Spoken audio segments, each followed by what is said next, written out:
এবার এর মধ্যে দিয়ে দিলাম 1 মুঠো পুদিনা পাতা,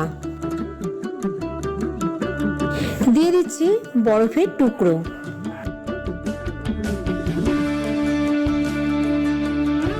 এরপর দিয়ে দিচ্ছি এখানে 1/2 টেবিল স্পুন বিট নুন, দিয়ে দিলাম 1 টেবিল স্পুন চাট মশলা। কাঁচা আমের শরবত একটু টক ঝাল মিষ্টি ভালো লাগে, ঝালের জন্য এখানে আমি 2খানা কাঁচা লঙ্কা নিয়ে নিয়েছি। খুব বেশি ঝাল হলে কিন্তু ভালো লাগবে না খেতে, আমার লঙ্কাগুলো খুব বেশি ঝাল না বলে আমি 2টো নিয়েছি, তোমরা চাইলে একটা ইউজ করতে পারো।